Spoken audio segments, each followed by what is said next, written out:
Saudara-saudara, tadi setelah ibadah pagi, ada sepasang suami istri yang bertanya kepada saya,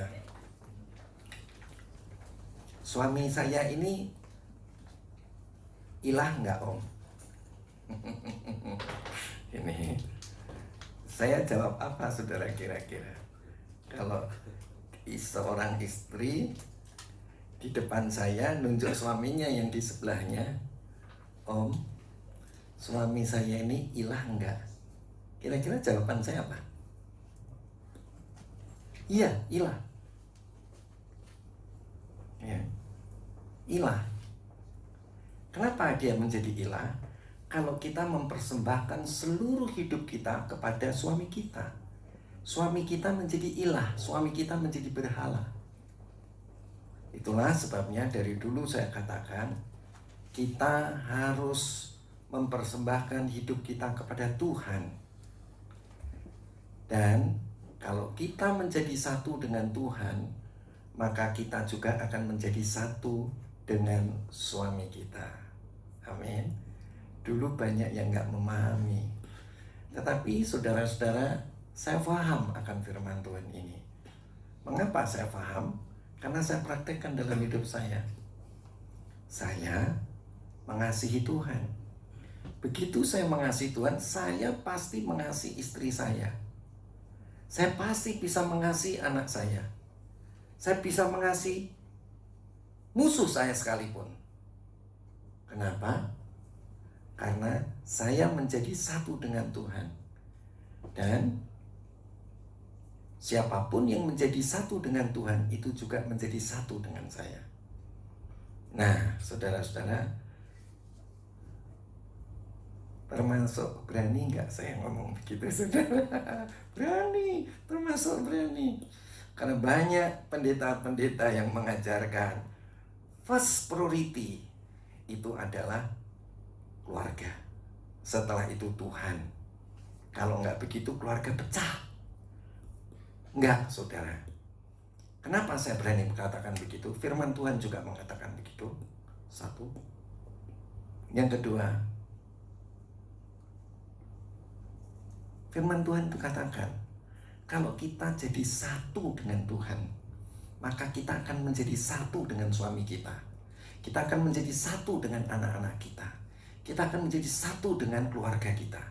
Jadi, prioritas pertama di dalam hidup ini adalah kita harus mempersembahkan hidup kita kepada Tuhan. Kalau saudara sudah mempersembahkan hidup saudara kepada Tuhan, saya nggak percaya loh, orang yang mempersembahkan hidupnya pada Tuhan, kemudian dia bunuh istrinya, bunuh suaminya, bunuh anaknya, bunuh orang tuanya. Nggak ada. Pasti dia menyatu dengan keluarganya. Amin, saudara. Ya. Oke, dari mana saya bisa tahu itu? Nah, mari saudara kita lihat di dalam Yohanes, kitab Yohanes, waktu Tuhan Yesus di Taman Getsemani.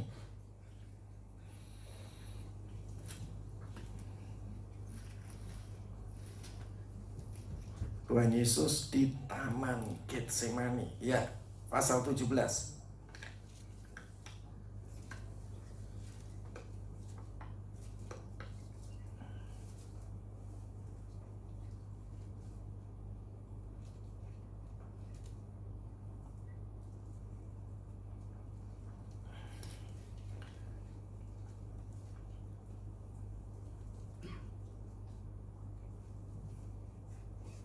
Ayat 21. Pasal 17. Yohanes pasal 17 ayat 21. Jadi saudara-saudara, di dalam kita bekerja supaya kita bisa menjadi satu, di dalam kita bergereja supaya kita bisa menjadi satu, satu-satunya cuma satu kuncinya. Persembahkanlah tubuhmu kepada Tuhan. Kalau saudara sudah persembahkan tubuh saudara kepada Tuhan, itu selesai, nggak ada perpecahan, nggak ada perselisihan. Juga sama di dalam keluarga, nggak usah deh. Sama di dalam keluarga. Ya. Kalau saudara itu mengasihi Tuhan, memberikan hidup saudara bersama Tuhan, pasti di dalam keluarga tidak ada perpecahan. Tapi justru itulah engkau akan memiliki, ya, memang seolah-olah engkau meninggalkan suamimu, meninggalkan istrimu, meninggalkan orang tua, seolah-olah. Ya, karena engkau memperhatikan Tuhan, mengasihi Tuhan, memberikan seluruh hidupmu kepada Tuhan. Seolah-olah engkau meninggalkan keluargamu, engkau seolah-olah meninggalkan pekerjaanmu. Tapi begitu engkau mengasihi Tuhan, engkau akan diganti berapa kali lipat? 100 kali lipat. Itu yang dibilang. Seolah-olah engkau punya bapak 100, punya ibu 100, punya anak 100, punya istri 100, punya suami 100, seolah-olah. Ya. Jadi ini yang penting. Kebanyakan orang bilang begini, jangan, gitu ya saudara. Jangan jangan, ya kan? Jangan apa saudara? Kasih ke keluarga dulu. Saudara, cinta suami itu terbatas. Cinta istri juga terbatas. Cinta anak kepada orang tua juga terbatas. Cinta orang tua kepada anak juga terbatas. Cinta kita sebagai jemaat begini juga terbatas. Tetapi kalau kita sama-sama mengasihi Tuhan, memberikan hidup kita kepada Tuhan, kita jadi satu, saudara. Kenapa? Seolah-olah engkau memiliki saya 100 kali. Seolah-olah saya memiliki saudara berapa kali? 100 kali juga. Luar biasa. Amin gak amin? Maka itu saudara, berikan hidupmu kepada Tuhan, maka engkau akan bisa mengasihi orang lain. Bahkan bukan orang yang mengasihi engkau, orang yang membenci engkau pun, musuhmu sekalipun, dapat engkau kasih. Ya. Mari saudara, Tuhan Yesus itu bilang begini sama Bapaknya di dalam Yohanes pasal 17 ayat 21.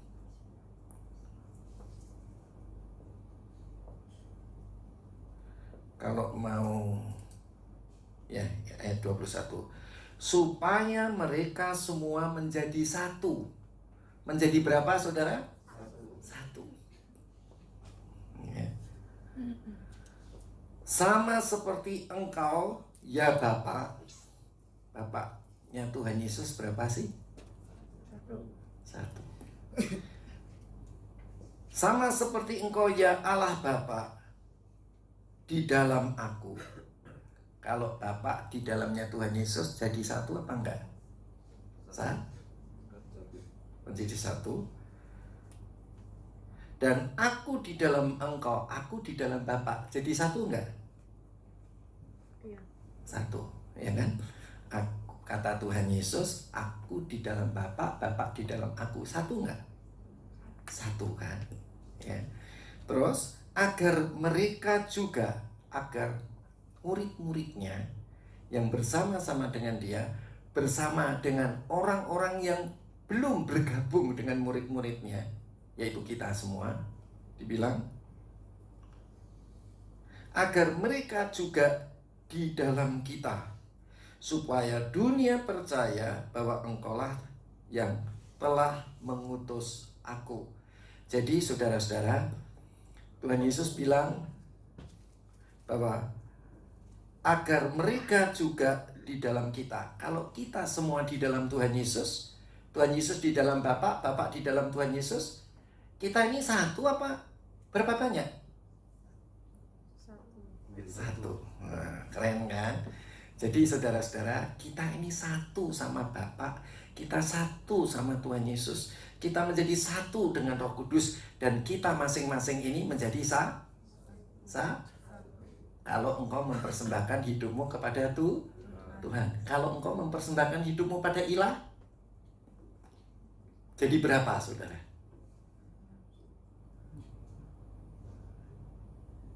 Kita juga jadi satu sama iblis, sama roh-roh jahat.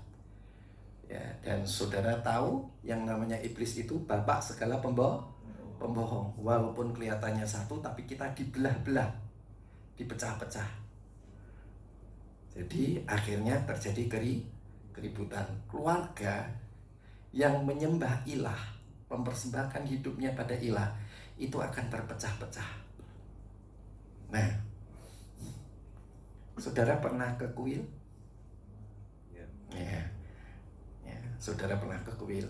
Kalau saudara pernah ke kuil, kan ada banyak orang yang mempersembahkan daging, ya, saudara-saudara, atau buah, atau apapun, ya, saudara, kepada siapa? Kepada ilah itu, berhala, ya. Dan saudara-saudara, kalau makanannya itu sudah dipersembahkan, kalau saudara makan itu rasanya apa, saudara? Hambar.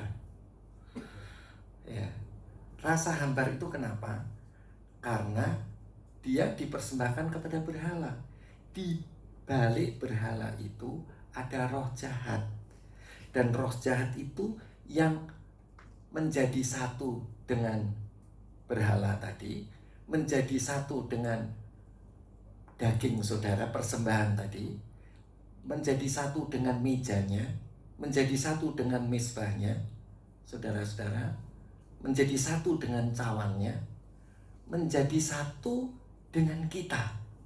Jadi iblis itu menjadi satu, roh jahat itu menjadi satu dengan berhalanya, dengan makanannya, dan segala perabotnya, dan menjadi satu dengan roh kita. Ya, jadi menjadi berapa, saudara? Satu. Ya. Tapi ingat, saudara-saudara, kalau saudara mempersembahkan hidupmu kepada Tuhan, Tuhan menjadi satu dengan tubuh kita dan menjadi satu dengan roh kita. Ya. Jadi berapa, saudara? Satu. Dan kita menjadi satu dengan semua orang yang mengasihi Tuhan. Nah, mari saudara, saya kalau saudara pergi ke kuil-kuil, ya, saya nggak mau nyinggung yang lain. Ada satu begini ya, saudara. Kalau saudara, jadi makanan yang saudara persembahkan tadi itu dimakan sama roh jahat. Memang bentuknya tetap sama, ya. Tapi kan saudara tahu rasanya beda.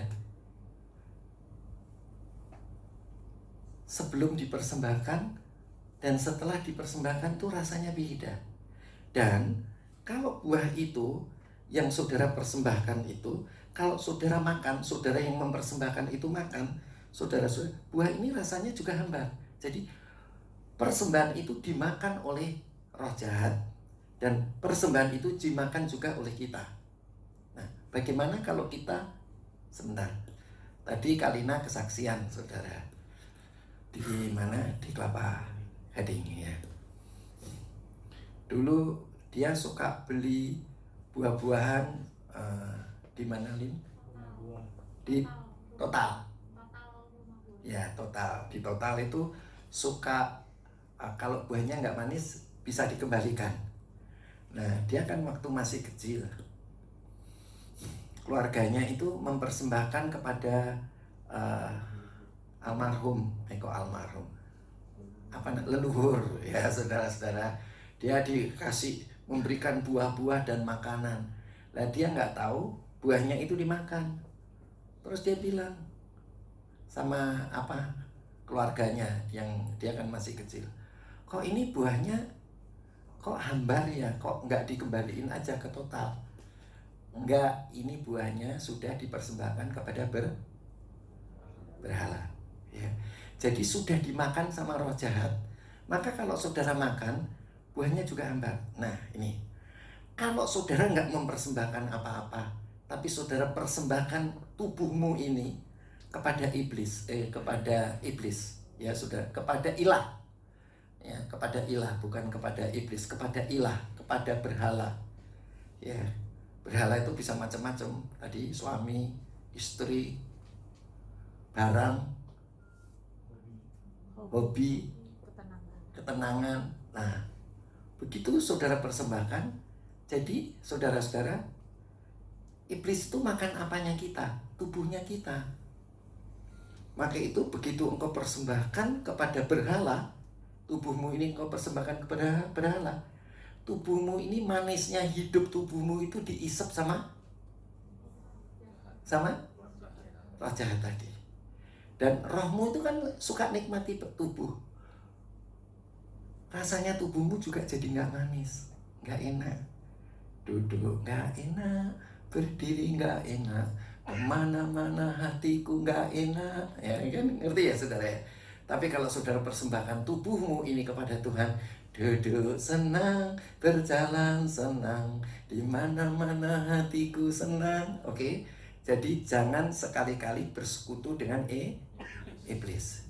Bersekutulah dengan Tuhan. Nah, saya akan ngasih cerita. Saudara-saudara, cerita ini bukan cerita kosong. Di jemaat kita ada seorang pemudi yang dulu adalah mantan dari gereja setan. Dia itu, saudara-saudara, yang di pelajarannya, di somnya begitu ya. Itu kan kalau di gereja setan kan ada kelas-kelasnya.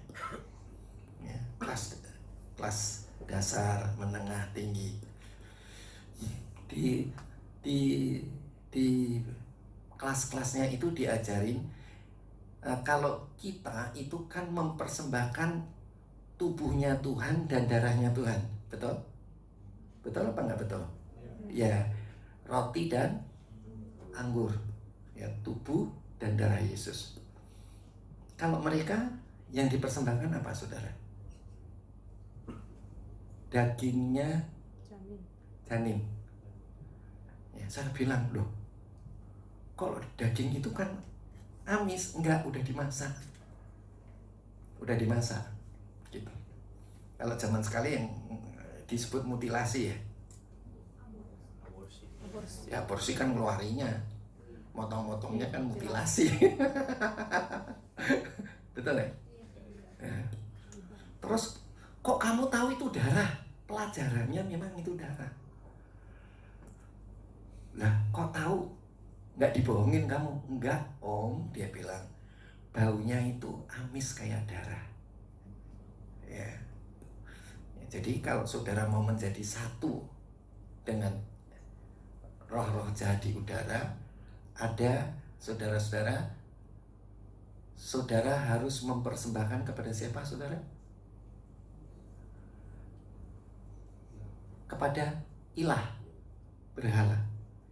Dan saudara mulai persembahkan barang atau apa atau dirimu, tapi siapa nanti yang akan makan? Yang akan makan adalah roh jahat. Dan engkau juga harus makan, persis kayak perjamuan kudus. Nah, sekarang saya tanya, apa bedanya perjamuan kudus? Yang kita persembahkan kan tubuh dan darah Yesus, tetapi kita harus mempersembahkan apa, saudara? Tubuh kita. Coba saudara lihat di dalam 1 Korintus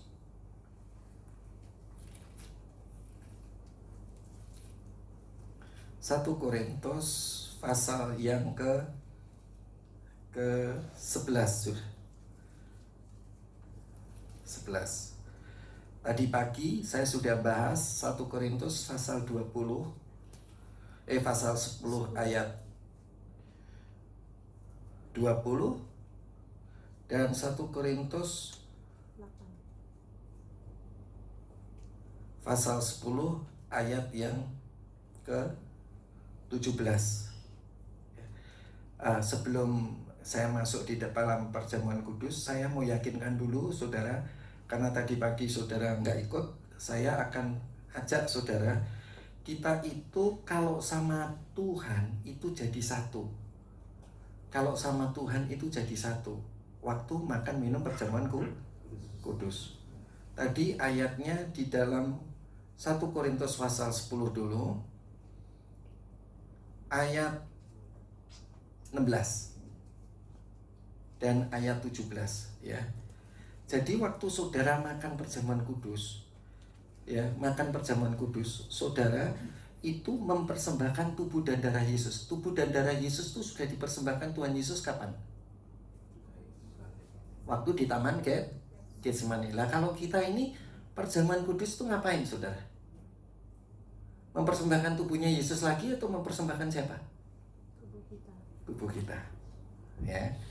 Oke, kalau gitu ayat 16-17 dan ayat atau 16-17 kita baca dulu deh. Ini perjamuan kudus.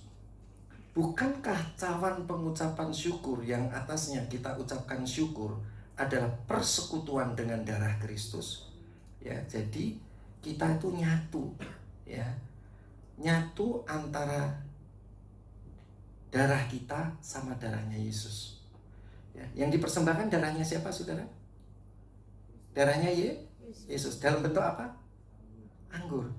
Tetapi saudara, waktu engkau perjamuan kudus, engkau bukan mempersembahkan tubuhnya Tuhan, engkau mengingat pengorbanan Tuhan.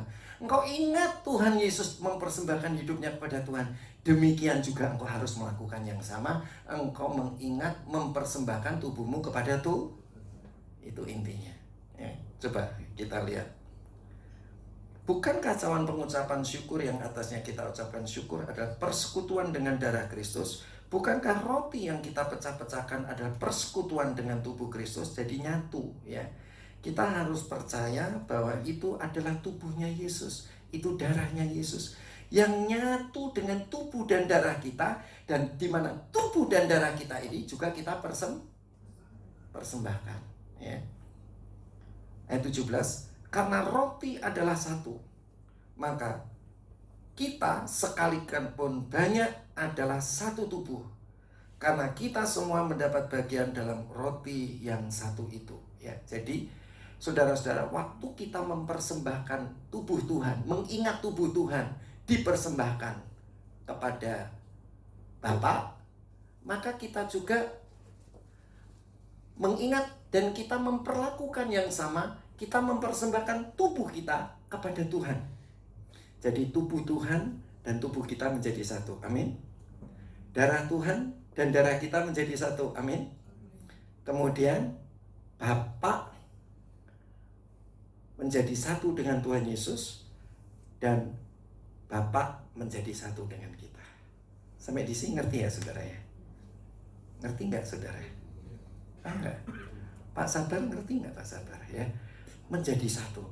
Oleh sebab itu, saudara-saudara, orang Kristen itu karena dia sudah menjadi satu dengan Tuhan, apa yang terjadi? Saudara-saudara, baru disertai Tuhan aja ada mujizat. Ya. Baru didiami Tuhan aja ada mujizat. Apalagi kalau menjadi satu dengan Tuhan. Kalau aku ada di pihakmu, siapakah yang dapat melawan engkau? Kalau satu, kita satu. Ingat saudara. Maka itu Tuhan Yesus mengatakan, apa yang engkau katakan kepada. Nah, sekarang di kitab Markus pasal 11. Jadi saudara, dahsyatnya satu dengan Tuhan. Markus pasal 11. Jadi apa yang saudara harus lakukan? Mempersembahkan tubuh. Pastiin. Saudara dan Tuhan satu atau pisah? Satu. Oh iya kan? Ingat waktu perjamuan kudus. Tubuh Tuhan dipersembahkan kepada Bapa. Engkau mengingat waktu perjamuan kudus. Persembahkannya kapan, saudara? Waktu Tuhan Yesus mati di Golgota, di kayu salib. Kita waktu perjamuan kudus ngapain, saudara? Kita ingat itu, kita ikut mempersembahkan tubuh kita dan darah kita kepada Tuhan, ya, tubuh kita kepada Tuhan. Apa yang terjadi, saudara? Bapa menjadi satu dengan Tuhan Yesus, Tuhan Yesus menjadi satu dengan kita, Bapa menjadi satu dengan Tuhan Yesus, dan Bapa dengan kita. Kalau jadi satu, maka itu pantas Tuhan Yesus ngomong. Saya dulu juga bingung, saudara-saudara. Markus 11 ayat 22. Kan saudara jadi orang sakti. Loh, kalau Tuhan Yesus jadi satu sama saudara, kalau saudara nggak sakti, berarti saudara nyembah sama berhala. Tapi kalau saudara nyembah kepada pencipta, bukan nyembah kepada selain pencipta. Kalau saudara nyembah sama pencipta, ini yang akan terjadi. Markus 11 ayat 22. Yesus menjawab mereka, percayalah kepada Allah. Ya, percayalah, milikilah iman di dalam Allah, maksudnya. Ayat 23. Aku berkata kepadamu, sesungguhnya barang siapa berkata kepada gunung ini, beranjaklah dan tercampaklah ke dalam laut, asal tidak bimbang hatinya, tetapi percaya bahwa apa yang dikatakannya itu akan terjadi, maka hal itu akan terjadi. Ayat 24. Karena itu aku berkata kepadamu, apa saja yang kamu minta dan doakan, percayalah bahwa kamu telah menerimanya, maka hal itu akan diberikan kepadamu. Jadi apa yang kita ucapkan itu akan terjadi. Asal tidak bimbang hatinya, tetapi percaya bahwa apa yang dikatakannya itu akan terjadi, maka hal itu akan terjadi baginya. Saudara-saudara, kalau kita nyatu dengan Tuhan, kita itu kalau ngadepin orang gila begitu ya saudara, kita bisa yakin benar-benar. Kenapa? Apa yang saya katakan pasti terjadi. Karena apa, saudara-saudara? Tuhan sama kita, kita tahu Tuhan sama kita nyatu. Kenapa kita takut? Karena kita takut Tuhan tidak mengabulkan doa kita. Tapi kalau kita menjadi satu di dalam pikiran, satu di dalam perkataan, satu di dalam perasaan, itu kita bisa percaya dan tidak bimbang. Dan tandanya orang percaya, tandanya orang nyatu sama Tuhan, nyatu sama kita, itu ayat 25. Dan jika kamu berdiri untuk berdoa, ampunilah dahulu sekiranya ada barang sesuatu di dalam hatimu terhadap seseorang, supaya juga Bapakmu yang di surga mengampuni kesalahan-kesalahanmu. Jadi bisa mengampuni kesalahan orang lain. Kalau saudara bersatu sama Tuhan, saudara pasti saudara bisa mengampuni musuh. Ya, kalau saudara satu sama Tuhan. Tapi kalau saudara nggak bisa, berarti saudara nggak satu sama Tuhan. Berarti saudara punya ilah. Amin. Aminnya kok kecil? Ya, jadi saudara-saudara, saudara bisa tahu masa depanku adalah masa depan yang penuh harapan. Saya mengeluarkan buah-buah roh, bukan buah-buah daging. Karena kita bersatu dengan siapa, saudara? Tuhan. Ya. Kembali, saudara, saya ingin saudara mengerti. Saya nggak bahas, saya nggak bahasnya mengenai ilah, ya, tapi dengan Tuhan. Nah, nanti kalau ada waktu kita balik ke ilah. Kita lihat pasal 11, ya. Pasal 11 ini mengenai ayat-ayat perjamuan kudus. Ya, jadi pasal 11 ayat 23. Sebab apa yang telah kuteruskan kepadamu telah aku terima dari Tuhan, yaitu bahwa Tuhan Yesus pada malam waktu ia diserahkan mengambil roti. Ayat 24. Dan sesudah itu ia mengucap syukur atasnya, ia memecah-mecahkannya dan berkata, inilah tubuhku. Roti dibilang apa, saudara? Bukan lambang tubuhku loh. Inilah tubuhku, ya. Inilah tubuhku yang diserahkan bagi kamu. Apa, saudara? Yang diserahkan bagi kamu, perbuatlah ini menjadi peringatan akan aku. Jadi waktu saudara perjamuan suci itu gunanya untuk apa? Saudara mempersembahkan tubuhnya Tuhan? Bukan. Mengingat, ya.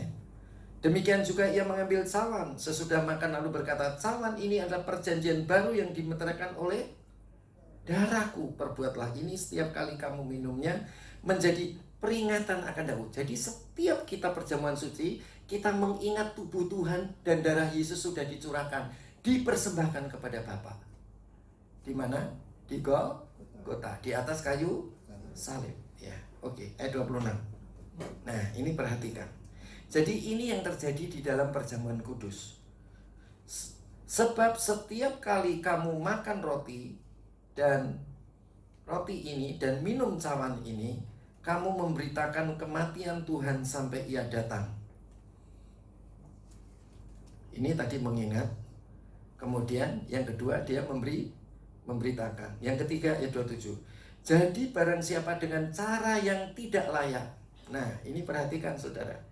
Jadi waktu engkau mempersembahkan, mengingat tubuhnya Tuhan, di samping engkau juga memberitakan mengenai kematian Tuhan, saudara mesti koreksi diri. Saya mau mempersembahkan tubuh kepada Tuhan. Jadi barang siapa dengan cara yang tidak layak makan roti atau minum cawan Tuhan. Jadi kalau saya makan tubuhnya Tuhan dan darahnya Tuhan, tubuhku itu gak layak, masih nyimpen dosa, masih belum mengampuni. Maka dikatakan makan roti dan minum cawan itu ia berdosa terhadap tubuh dan darah Tuhan. Jadi tubuh kita ini juga harus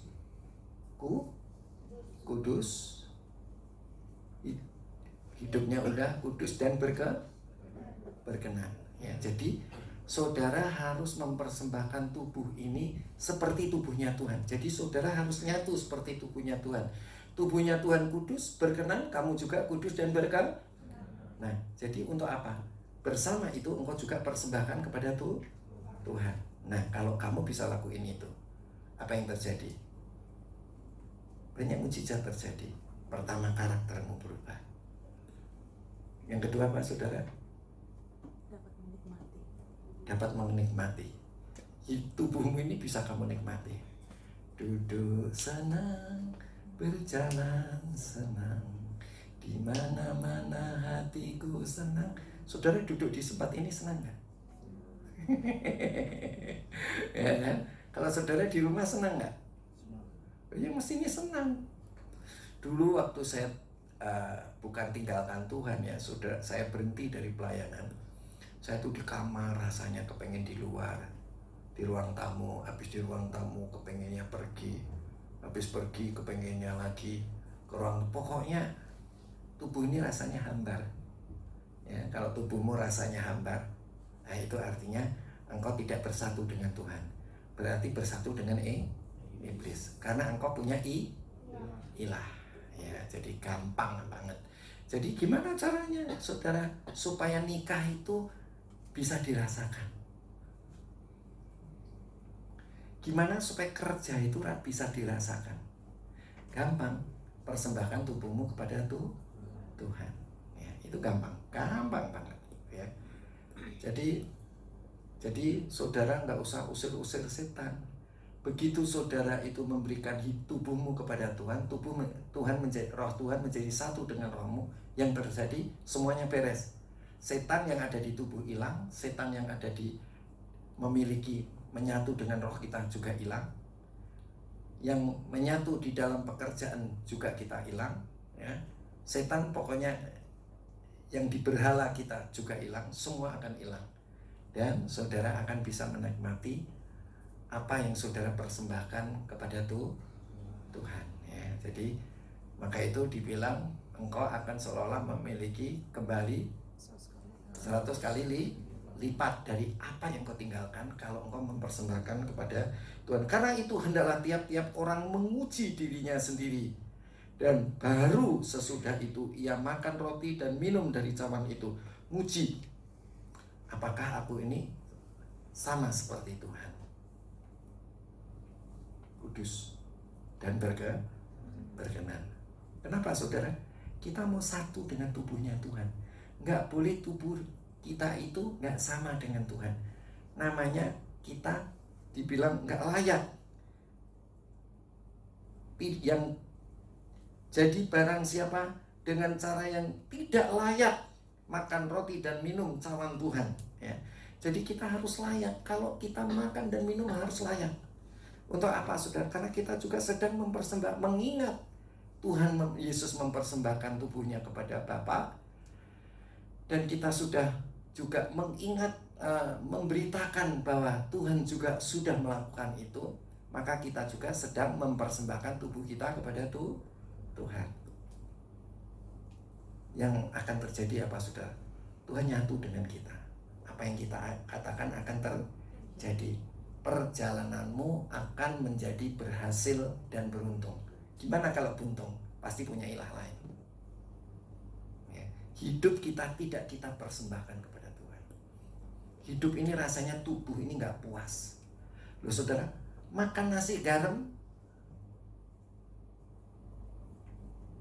bisa rasa enak, bisa rasa nggak enak kan? Kapan bisa rasa enak? Kapan, Van? Bisa rasanya makan nasi garam tuh enak gitu? Kapan? Ya. Maka itu peribahasa katakan bahwa bukan karena kita punya harta banyak kemudian kita itu bahagia, ya kan? Bahkan ada peribahasa yang katakan aku hidup di rumah emas, ya kan? Tapi kayaknya di penjara sangkar emas gitu, ya kan? Tetapi saudara, makan nasi garam itu enak. Saya itu dulu makan dulu waktu nikah pertama, saudara. Nah, makan sambal itu kangkung gitu, enak ya Mah ya. Enak saudara. Istri saya rajin sekali. Dia nggak masak sekali untuk sehari 3 kali. Enak banget lah. Itu hati bukan ya, duduk senang, berjalan senang, di mana-mana hatiku senang. Iya, kalau kita nyatu dengan Tuhan, ya, maka itu saudara ingat waktu perjamuan kudus dan ingat dalam hidup sehari-hari.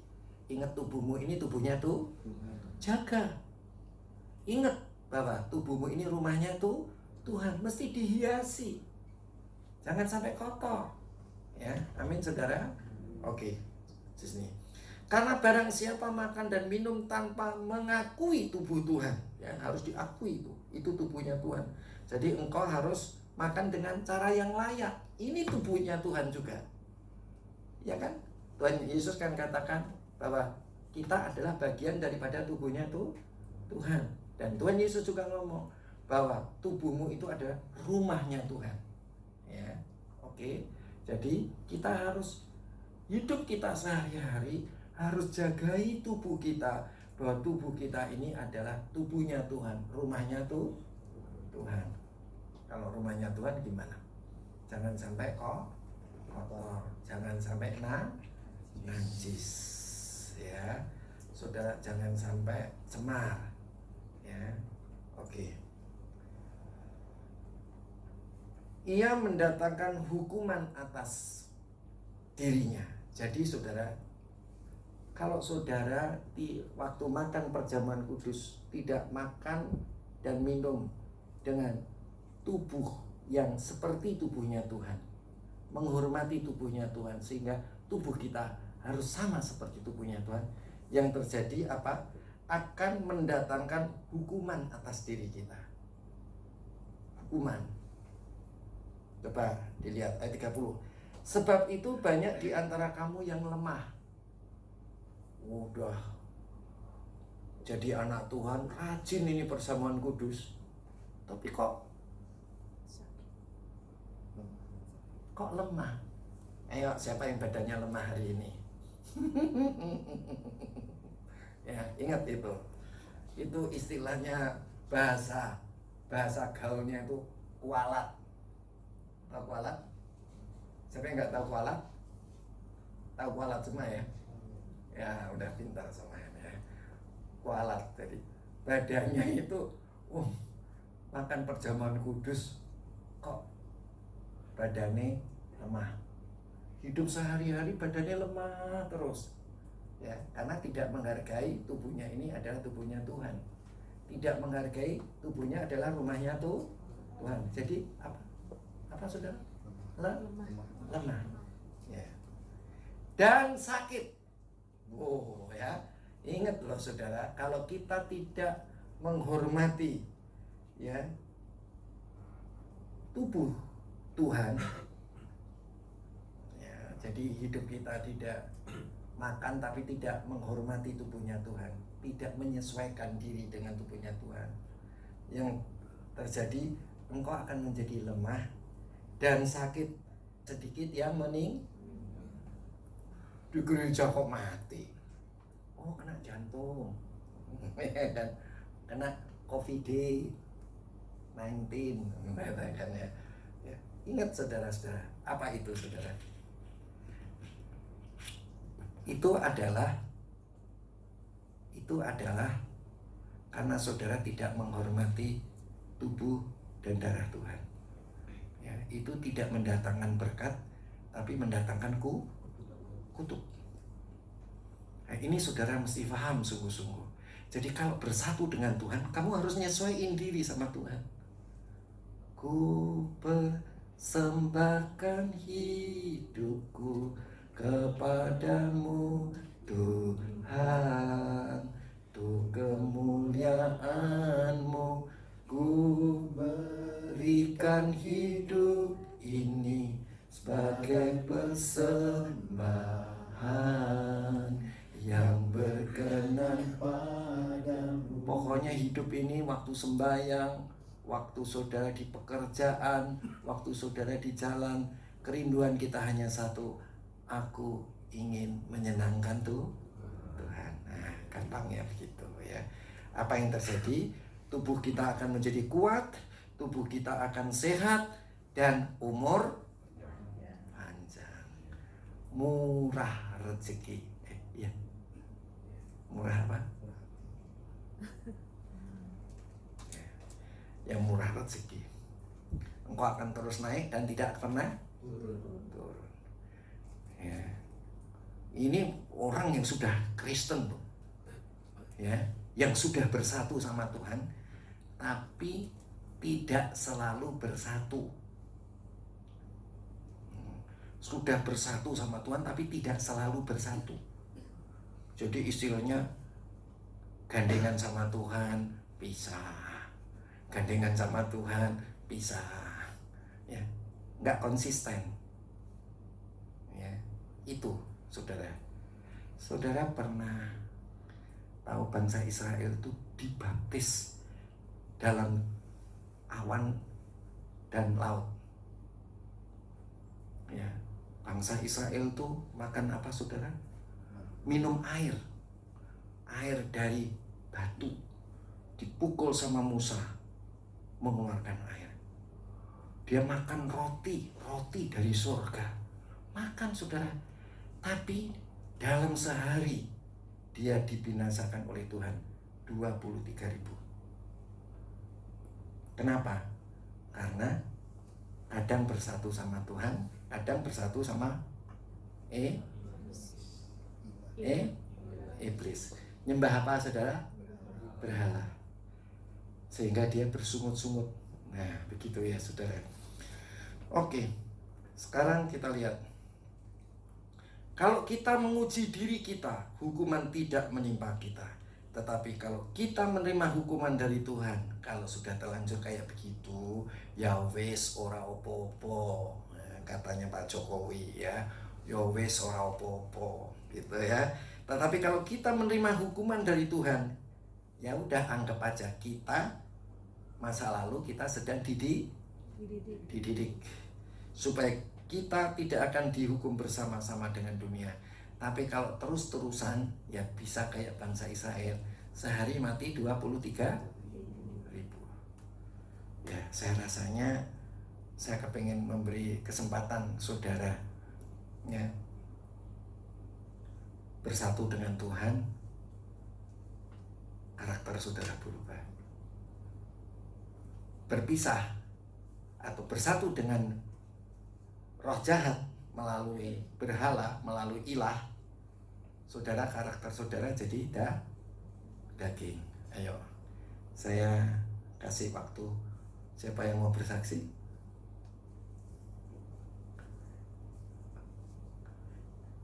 Ada?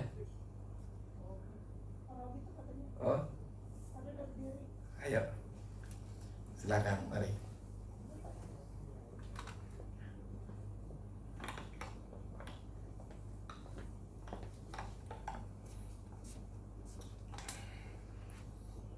Mungkin dari awal sampai akhir ya. Udah ambil aja.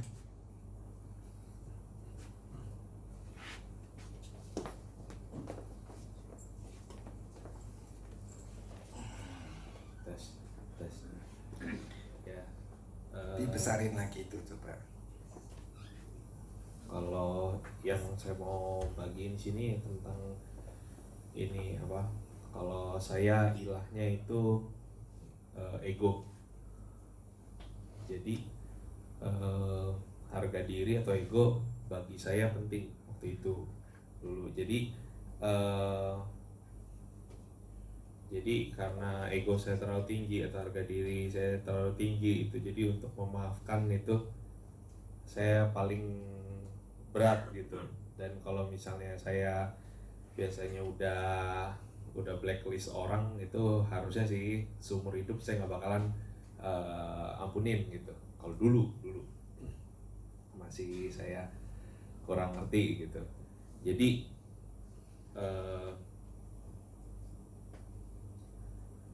Jadi kalau misalnya apa tuh, kayak misalnya ke keluarga gitu, ke orang tua gitu, ke adik, ke temen, ya ke siapapun dah gitu.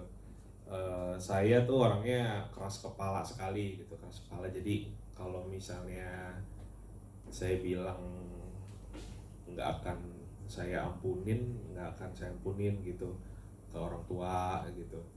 Tapi saat saya diajar Tuhan bilang suruh belajar untuk mengampuni orang gitu, belajar untuk memaafkan orang.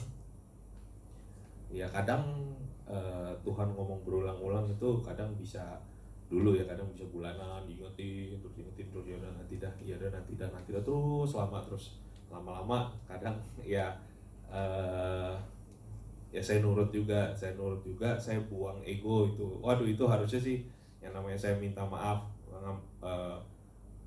mengampuni, minta maaf sama orang tua, itu harusnya saya bilang sih 99,99% saya nggak bakalan minta ampun gitu sama orang tua, dan saya nggak akan mengampuni orang tua gitu kalau dulu. Tapi saya perhatiin Tuhan gitu, saya tidak mementingkan ego saya, walaupun saya nggak mementingkan malu saya gitu sama orang tua. Ya ini saya pokoknya ambil tindakan aja gitu. Ya benar, setelah saya ambil tindakan rasanya plongnya itu beda gitu ya. Tuhan bisa bicara gitu, berkat Tuhan juga rasanya itu ya kayak rasanya tuh kayak apa namanya, ada tumpang tangan Tuhan gitu rasanya setelah saya ngambil tindakan untuk mau buang ego gitu. Sama ke adik juga kan, kalau ke adik itu kan, saya kan kakak minta maaf ke adik nggak mungkin gitu kan, malu-maluin gitu. Tapi Tuhan ngomong ulang lama-lama ya saya karena udah pernah kejadian untuk saya pernah mengampuni, saya pernah yang namanya ngikutin Tuhan gitu. Oh iya, saya coba lagi deh walaupun berat nih mengampuni adik gitu. Saya minta ampun, saya minta maaf ke adik kalau saya salah gitu. Ya saya ikutin. Akhirnya ya terus juga ada sama saudara gitu. Jadi zaman dulu masih SMA kayaknya, intinya saya pernah ngikut sama saudara untuk kayak jual beli apa namanya itu logam, ngambil dari lapak-lapak kayak pemulung kayak gitu ya dulu lah, itu cerita dulu. Intinya ada uang 500.000, udah kayak perusahaan kayak udah mau tutup gitu, saya megang bukunya, saya megang uangnya, kayak saya ambil 500.000 gitu. Itu dari zaman SMA gitu. Tapi berapa tahun yang lalu kayak Tuhan ingetin ya minta ampun sama orang itu. Waduh, udah lama banget, udah puluhan tahun. Tapi ya saya ya antara mau nggak, males gimana gitu. Tapi kok kayaknya Tuhan ingetin lagi ya, kayaknya sepele cuma 500.000 gitu. Tapi ya itu ya, saya udah berapa kali gitu ya, saya ya udah ikutin deh gitu. Saya mau buang ego saya gitu, saya nggak mau ngikutin ego, saya mau buang malunya saya, yang penting saya ngomong ke dia gitu. Udah beres, jadi udah ya, jadi hati udah lega ya, penting saya ikutin apa mau Tuhan gitu, nggak ngikutin apa mau saya, nggak apa mau ego saya. Ya kurang lebih kayak gitu. Apa hubungannya antara buang ego dengan mempersembahkan tubuhnya kepada Tuhan? Apa hubungannya? Oh, kalau saya enggak mempersembahkan kayak tadi gitu, saya buang ego, saya mempersembahkan buat Tuhan, ngikutin keinginan Tuhan, itu hidup saya lebih berantakan. Enggak, maksudnya apa hubungannya membuang ego dengan mempersembahkan tubuhmu pada Tuhan?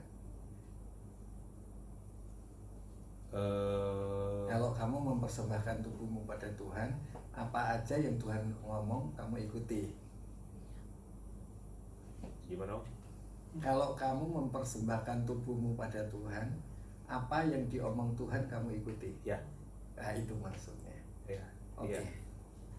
Oke. Oke. Ayo, ada yang lain, saudara? Wah, ini kamu pembukanya. Ya, ini Tuan Praski.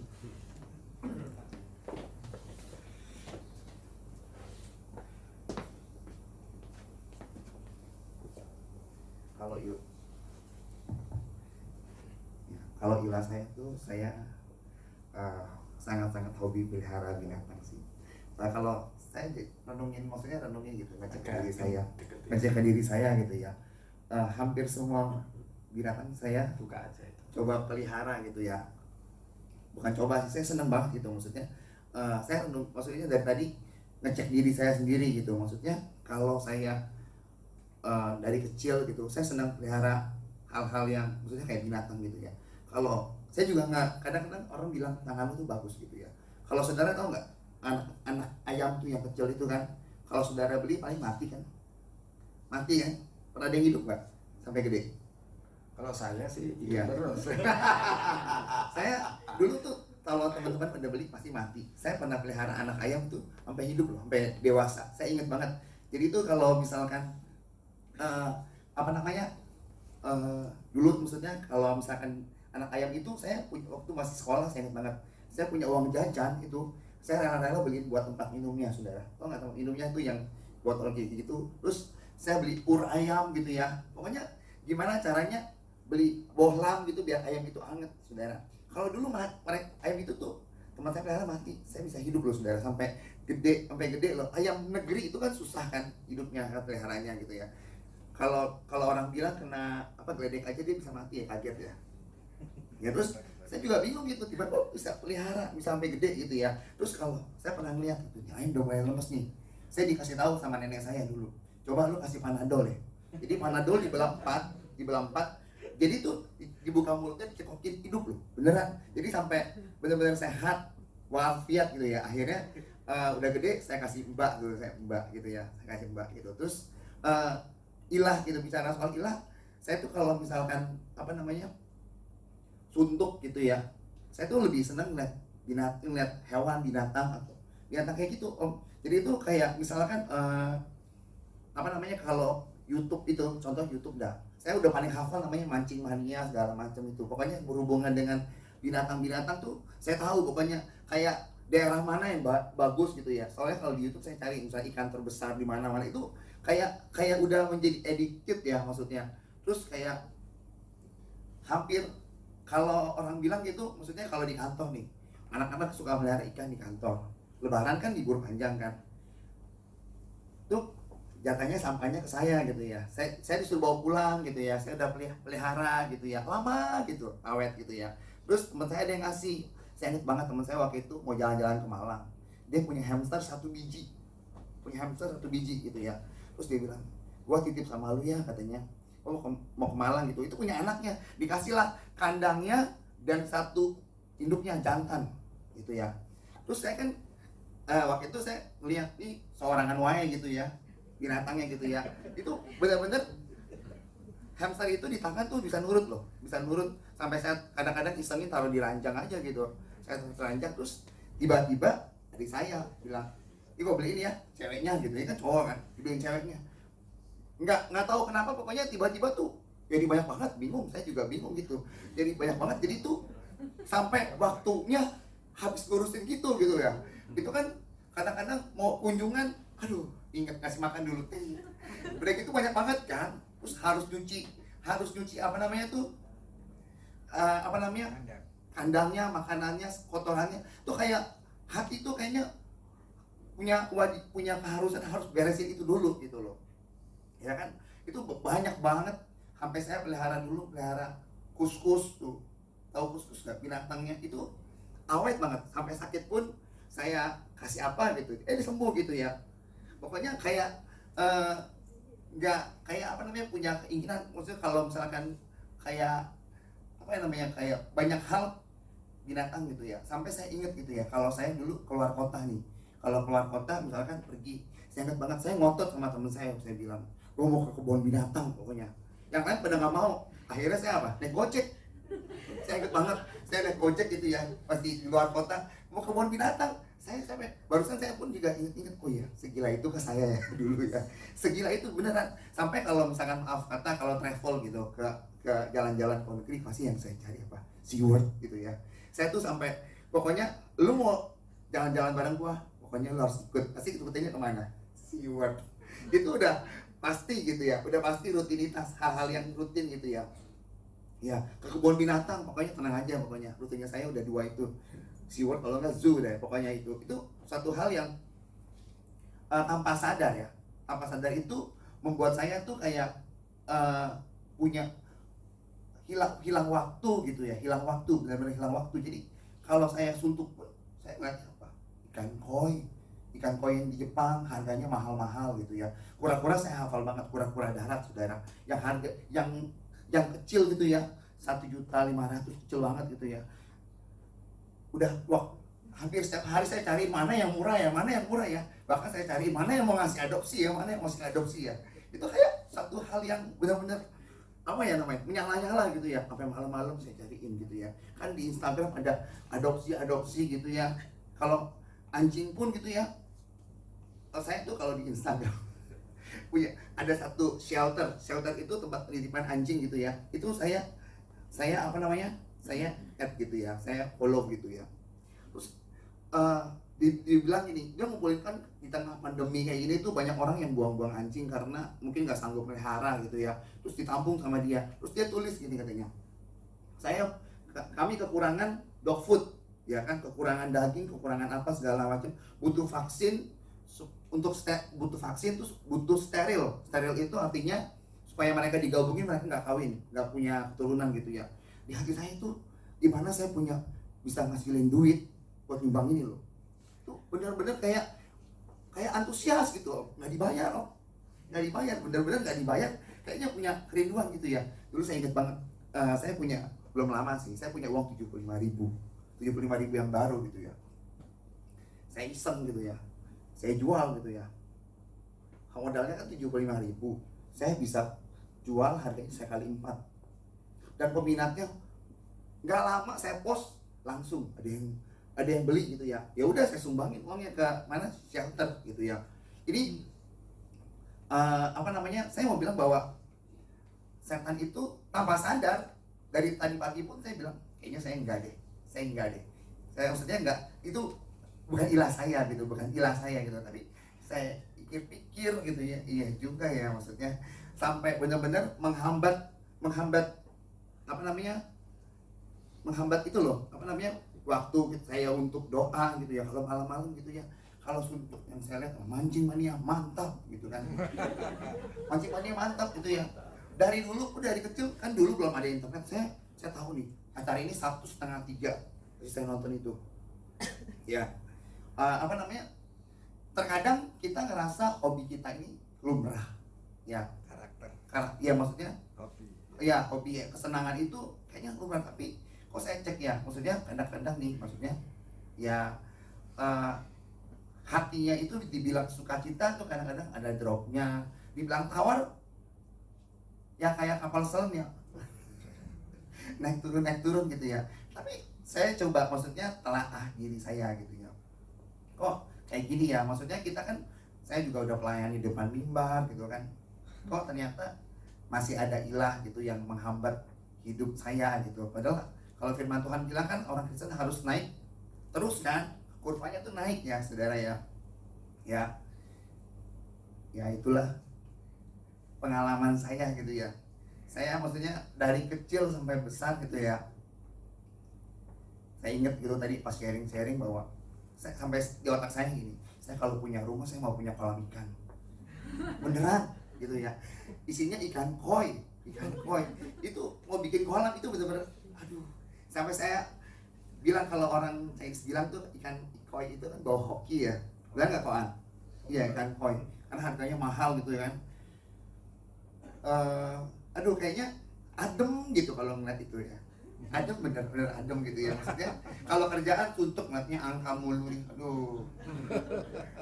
Ya nggak suntuk banget gitu. Tapi kalau saya ngeliat ada satu mall ya kalau nggak salah ada kolamnya itu. Iya nyosoho saya nggak demen ngeliat baju-bajunya. Ya udah belanja saya nunggu aja di situ di dekat kolam gitu ya. Kok kayak hati saya kayak sedot gitu ya. Gitu ya. Berarti gitu ya. Ikannya gede-gede banget. Kok bisa entah kenapa bisa cerita kayak gitu loh. Kan juga ke situ. Hah? Ke situ juga. Terus saya juga kadang kalau ke pasar nih, mungkin nanti saya tahu kalau nganterin dia ke pasar, saya nggak mampir di tukang bawang. Gimana? Tukang ikan. Saya diem aja tukang ikan ngeliatin tuh abangnya gitu ya. Tukang ikan, beneran, nggak bohong. Pokoknya di mana itu becek gitu kan. Tukang ikan saya nungguin aja gitu. Yang lain tuh mami saya belanja lah, beli bumbu-bumbu atau ada daging saya cuma Nungguin jual ikan ngapain? nanti ikannya aja. Ikannya udah mati. Iya, baik yang udah mati maupun di akuarium. Iya. Ya perubahannya setelah saya ambil keputusan, saya ngerasa kayak Tuhan tuh banyak bicara. Terus kalau dulu dengar firman tuh, maaf kata ya, agak kurang, pantatnya kayaknya aduh nggak bisa nempel, goyang sana goyang sini. Tapi pada saat saya dengar firman Tuhan hari ini sore ini saya bilang oh pantat saya gitu ya, bisa hati tuh saat kan tadi pagi udah dibilang kita persembahkan hidup kita sama Tuhan, kayaknya benar-benar kita nggak usah usir setan. Ibaratnya yang tinggal dalam hidup kita tuh Tuhan gitu ya. Kayak misalkan saya selalu beri perumpamaan gini, kalau kita condongkan hati kita kepada Tuhan, ibaratnya setan yang di situ kita abain aja, kita abain, lama-lama dia apa? Pergi sendiri gitu. Ya. Oke, kayak Kartika ya.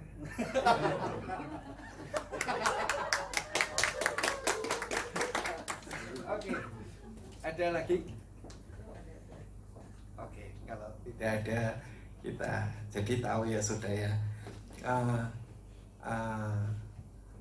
ilah kita itu siapa. Begitu kita mempersembahkan tubuh kita kepada ilah kita, maka yang makan persembahan, yaitu tubuh kita yang kita persembahkan itu roh jahat. Dan roh jahat itu menyatu dengan tubuh kita dan menyatu sama yang mempersembahkan, yaitu roh kita ya. Jadi maka itu saudara-saudara, roh Tuhan dengan roh kita menyatu. Tetapi kalau kita menyembah ilah, roh jahat dengan roh kita menyatu ya. Oke, amin saudara. Saya rindu sekali kita semua dibebaskan oleh Tuhan. Yang terutama karakter kita berubah. Itu yang pertama. Yang kedua, saudara bisa menikmati hidup ya. Saudara bisa duduk senang, berdiri senang, rumah tangga saudara bisa rasanya nikmat begitu ya. Dan saudara pekerjaan saudara kerja juga bisa nggak kayak ngeliatin angka, tapi bisa mengerjakan dengan baik. Dan apa yang terjadi pasti Tuhan akan bikin mujizat. Yang sakit pun disembuhkan ya. Pekerjaan kita dibolehkan ya. Keluarga kita juga dibolehkan. Mari kita bangun berdiri. Haleluya, 12 kali. Ayo persembahkan kepada Tuhan.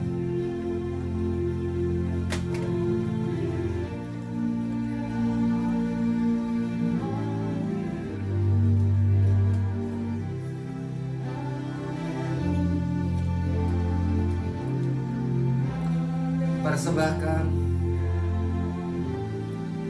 Haleluya, haleluya, haleluya,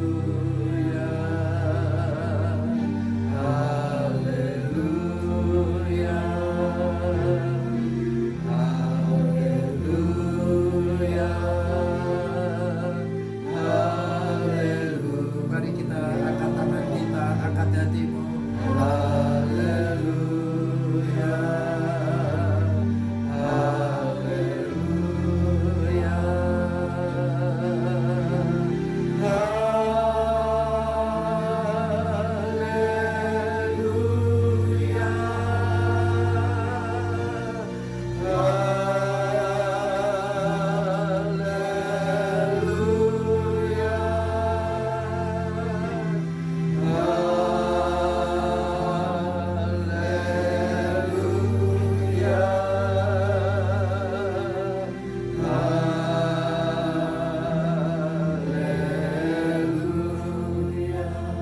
Kita lihat, kalau kita mempersembahkan tubuh kita kepada Tuhan, Tuhan menjadi satu dengan kita. Roh jahat yang ada di dalam tubuh kita akan pergi. Roh jahat yang menyatu dengan roh kita juga akan pergi. Engkau diberkati Tuhan, hidupmu tidak hambar. Engkau akan mengeluarkan buah-buah roh. Mujizat demi mujizat terjadi. Angkat tanganmu, saudara. Katakan kepada Tuhan, aku persembahkan tubuhku kepadamu Tuhan. Engkau dan Tuhan adalah satu. Engkau di dalam Tuhan dan Tuhan di dalam kita. Engkau dapat mengatasi segala masalah di tengah-tengah pandemi. Engkau akan keluar sebagai pemenang. Angkat kedua tanganmu, katakan haleluya. Haleluya. Haleluya.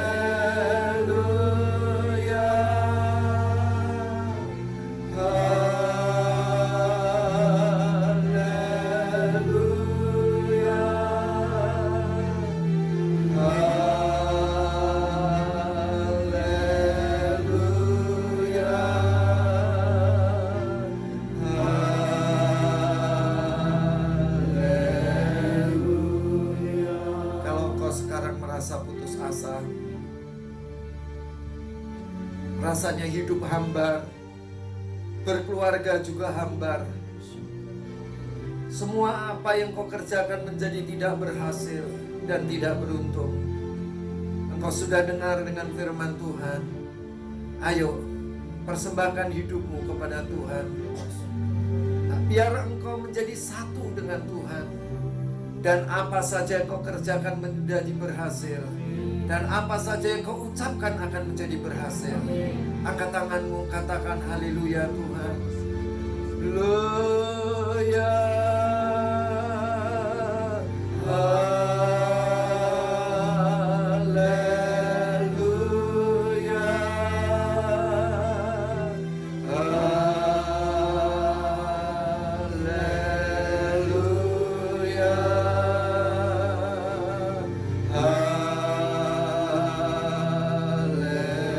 Ayo saudara teriak haleluya. Haleluya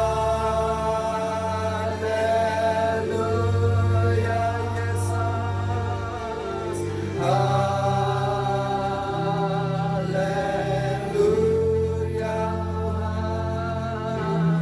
Haleluya.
Katakan kepada Tuhan, hidupku untuk-Mu Tuhan. Ku persembahkan tubuhku kepadamu Tuhan. Ayo persembahkan tubuhmu kepada Tuhan. Ini milikmu Tuhan. Ini punyamu Tuhan. Aku mau seperti Tuhan. Seperti Tuhan kudus. Aku pun mau kudus. Seperti Tuhan berkenan kepada Bapa, aku pun mau berkenan kepada Bapa. Aku mau menjadi satu dengan Engkau Tuhan. Ku persembahkan tubuhku kepadamu Tuhan. Haleluya. Semua menyanyi haleluya. Haleluya Yesus. Haleluya Tuhan. Haleluya.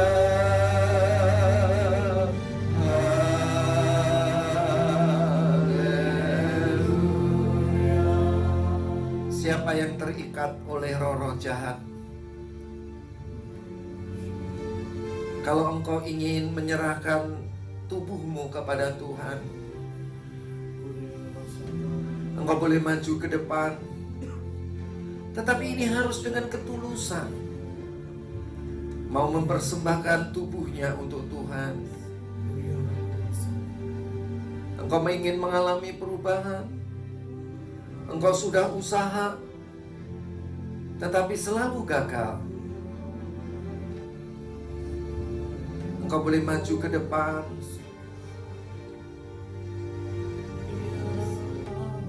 Bersatu dengan Tuhan. Tidak saja engkau mengeluarkan buah-buah roh, tetapi engkau akan menjadi berhasil dan beruntung. Engkau telah dengar kesaksian demi kesaksian. Roh jahat itu jahat, tapi roh Tuhan membawa engkau menjadi satu dengan Dia. Engkau akan memiliki karakter seperti Tuhan. Mungkin engkau telah bertahun-tahun dan berpuluh-puluh tahun. Engkau jatuh bangun di dalam karakter yang buruk dan karakter yang baik. Tetapi hari ini engkau mendapat kabar baik. Engkau dapat mengeluarkan buah-buah roh. Kalau engkau hanya mempersembahkan tubuhmu kepada Pencipta dan bukan kepada selain Pencipta.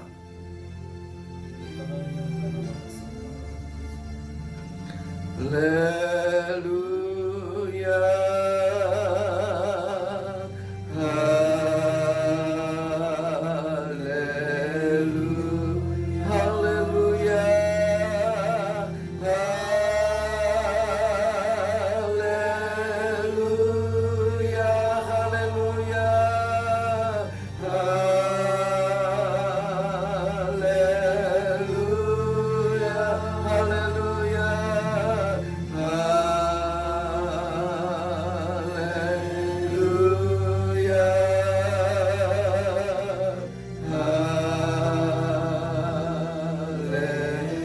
Angkat kedua tanganmu, musik saja. Angkat kedua tanganmu. Katakan, Tuhan, aku mau, aku mau.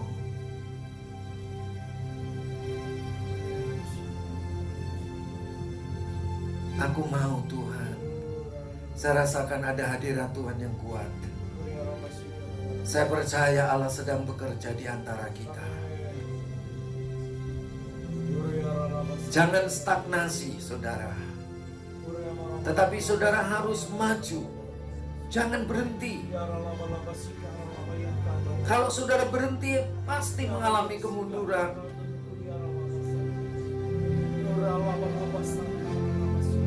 Hadirat Allah ada di tengah-tengah kita. Saya lihat, saya dengar iblis menjerit keluar dari tubuh seseorang. Dan iblis ini suaranya seperti seorang perempuan. Dia terpelanting keluar. Karena engkau sedang mempersembahkan tubuhmu kepada Tuhan. Hadirat Allah kuat di tengah-tengah kita.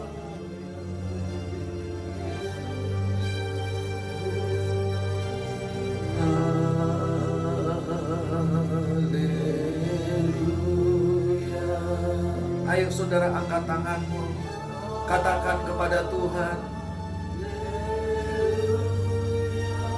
oh, haleluya,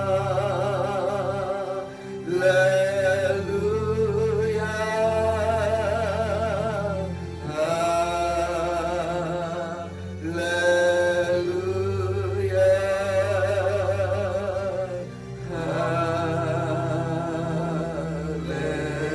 musik saja.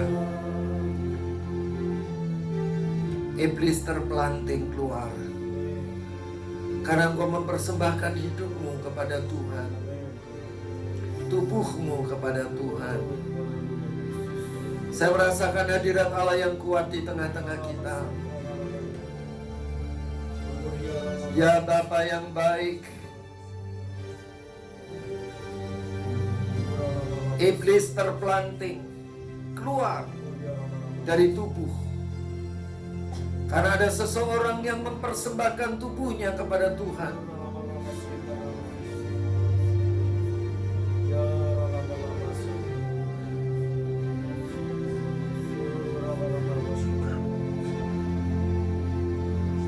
Iblis terpelanting dan kejam,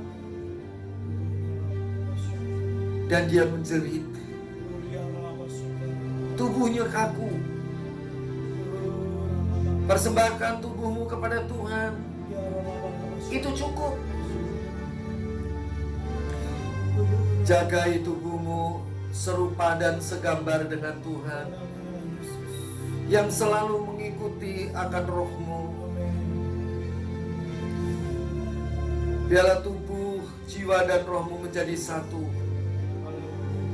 di dalam Tuhan. Haleluya.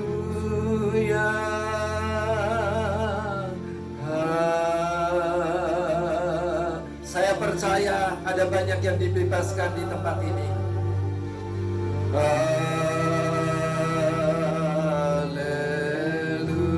Sekali lagi katakan haleluya.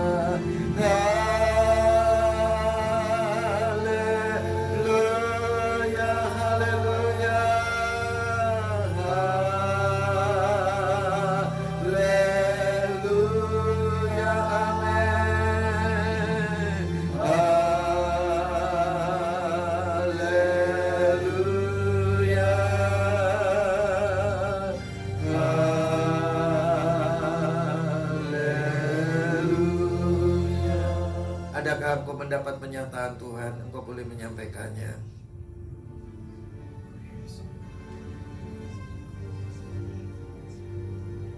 Saya rasakan ada hadirat Allah.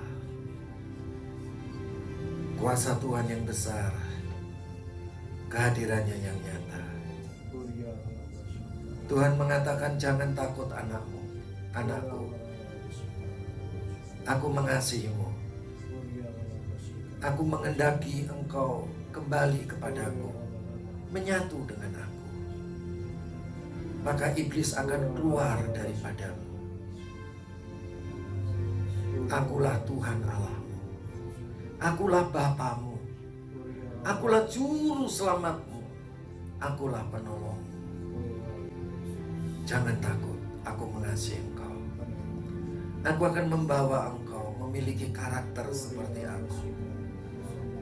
Engkau dapat menikmati hari-hari hidupmu bersama dengan aku. Dan aku akan terus membawa engkau naik dan tidak pernah turun. Aku akan membawa engkau perjalananmu berhasil dan beruntung. dari setiap apa yang kau kerjakan. Engkau tidak akan pernah takut, karena engkau selalu keluar sebagai pemenang. Anakku yang kukasihi, aku mengasihi engkau. Ada saudara yang menerima penyataan Tuhan? Bapa, terima kasih Bapa, Engkau mengasihi dan memberkati kami. Engkau menyatakan kuasa-Mu di tengah-tengah kami, dan kami mengucap syukur. Haleluya. Amin. Silakan duduk, Tuhan memberkati.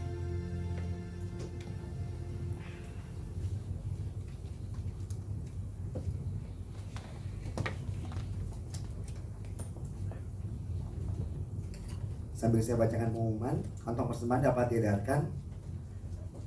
Kita akan memberikan persembahan 2 kali, kantong persembahan berwarna ungu untuk kas gereja dan kantong persembahan berwarna merah untuk kas pembangunan gereja. Untuk pengumuman pertama, untuk perayaan Natal Sekolah Minggu pada hari Minggu tanggal 6 Desember 2020 dimulai pukul 10 tepat sampai dengan selesai. Perayaan Natal Sekolah Minggu ini dimeriahkan oleh Praise and Worship, Bible Story, dan panggung boneka. Perayaan Natal ini dilakukan secara online dengan aplikasi Zoom, dan untuk link Zoom-nya akan diinformasikan lebih lanjut oleh guru sekolah minggu masing-masing. Juga kami akan kembali kegiatan komsel sudah dapat berjalan seperti biasa. Jika saudara menghadapi halangan atau kendala, bisa bergabung dalam komsel online melalui aplikasi Zoom setiap hari Jumat dimulai dari jam 7 malam sampai dengan jam 8 malam. Juga di tempat ini ada kegiatan doa setiap hari Senin sampai dengan Sabtu, dimulai dari doa pagi setengah 5 sampai dengan setengah 6 pagi, doa siang jam 12 sampai dengan jam 1 siang, dan di malam hari ada doa malam dimulai dari jam 7 sampai dengan jam 8 malam. Khusus untuk hari Sabtu malam, kegiatan doa ditiadakan karena waktu yang ada digunakan untuk persiapan ibadah. Untuk ibadah pada hari Minggu dapat diikuti secara bersamaan atau secara streaming dengan aplikasi Zoom sesuai dengan jam ibadah. Dan juga jemaat Tuhan dapat mengikuti rekaman ibadah pagi melalui YouTube Brilliant Church. Jadi mari saudara jemaat Tuhan, kita gunakan fasilitas yang Tuhan sudah sediakan. Bagi saudara yang belum bergabung dalam kegiatan doa, bisa bergabung, maupun yang belum bergabung dalam komsel bisa juga bergabung di komsel di tempat saudara masing-masing, maupun juga bisa bergabung dalam komsel online setiap hari Jumat. Demikian pengumuman, saudara. Saya undang jemaat Tuhan untuk bangkit berdiri. Kita akan mengakhiri ibadah pada malam hari ini. Kita mengangkat tangan kita kepada Tuhan. Kita mengatakan, ya Tuhan, Kau Tuhan kami, Tuhan. Kami persembahkan tubuh kami hanya kepadamu, Tuhan. Mari jemaat Tuhan, angkat tanganmu, katakan dengan sungguh, ya Tuhan.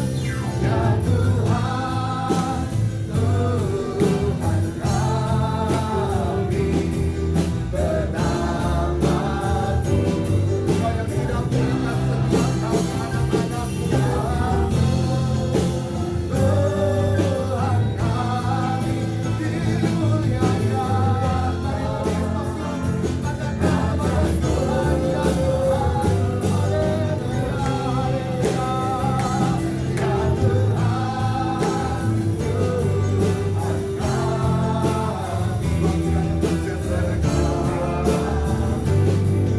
Ya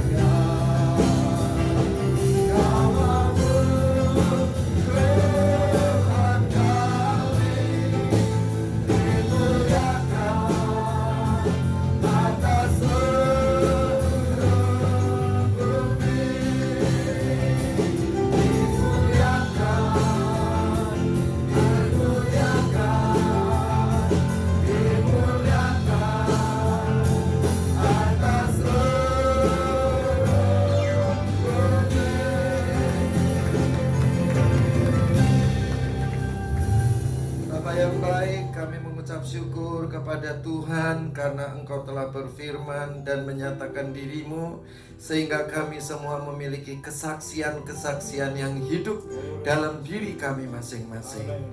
Kami percaya Tuhan, lebih hari lebih banyak lagi yang mengalami perubahan kesaksian supaya nama Tuhan dipermuliakan.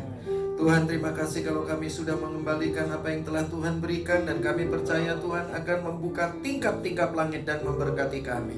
Sebentar lagi kami akan pulang ke rumah kami masing-masing. Esok kami akan sekolah, kuliah, bekerja, menjalankan usaha dan pelayanan kembali. Kami percaya setiap perjalanan kami menjadi berhasil dan beruntung. Angkat tanganmu, saudara. Saudara-saudaraku yang kekasih, pulanglah engkau ke rumahmu masing-masing dengan damai sejahtera dari Allah Bapa, kasih daripada Tuhan Yesus Kristus, dan persekutuan dengan Allah Roh Kudus, mulai sekarang sampai selama-lamanya, yaitu di dalam nama Tuhan Yesus Kristus. Amin.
Haleluya, amin. Selamat pulang saudara. Tuhan Yesus memberkati.